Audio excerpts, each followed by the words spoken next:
सुन्दरीगढ़ जल विद्युत प्रकल्प को नहीं आज भी द्वंद्व लगी रही। 2005-6 मसीह यह प्रकल्प निर्माण कार्य जारी रही बेले आज जाए यह सरिबार ना नेउनी। जदि एहार कारण गुड़ाक खोजा ताहेले विशेष भाव में विस्थापित थैथान को नहीं विस्थापित अंचलवासी निजर संग्राम जारी रखिछंती।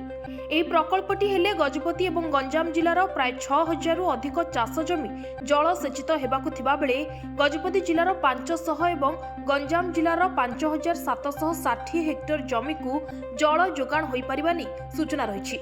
ଏହି ପ୍ରକଳ୍ପ ଦୁଇ ଜିଲ୍ଲାର ଜଳସେଚନର ସୁବିଧା ଯୋଗାଇବା ସହ ପାନୀୟ ଜଳ ଏବଂ 36 ମେଗାୱାଟ ବିଦ୍ୟୁତ ଉତ୍ପାଦନ ହୋଇପାରିବ ବୋଲି କୁହାଯାଇଛି। ହେଲେ ଆଜି ଏହି ପ୍ରକଳ୍ପ କାହିଁକି ଏତେ ବିଳମ୍ବ ହୋଇଛି? सूचना अनुसार 2024-25 सुधा 1093 परिवार विस्थापित थिबा बेले एबे 2025-26 बेलकू 1280 परिवार रे पहुंची सारिछि।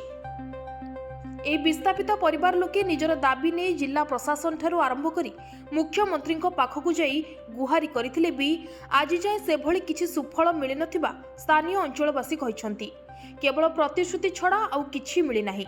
ଏହି 15 ଖଣ୍ଡ ଗାଁର ଆଂଶିକ ଏବଂ ପ୍ରଭାବିତ ବିସ୍ଥାପିତ ଲୋକଙ୍କୁ ଥଇଥାନ କରିବା ନେଇ ପୂର୍ବ ସରକାର ପ୍ରତିଶ୍ରୁତି ଦେଇ କିଛି କରିପାରି ନଥିବା ବେଳେ ଏବେର ସରକାର ବି ସେହିଭଳି ହିଁ ନୀତିରେ ଥିବା ଅଭିଯୋଗ ହେଉଛି। ଏହି ଜନସାଧାରଣଙ୍କ ସମସ୍ୟା ପାଇଁ କାହାକୁ ଦାୟୀ କରାଯିବ? ଜିଲ୍ଲା ପ୍ରଶାସନ, ଜିଲ୍ଲା ପରିଷଦ ନା ସ୍ଥାନୀୟ ବିଧାୟକ ନା ସାଂସଦ?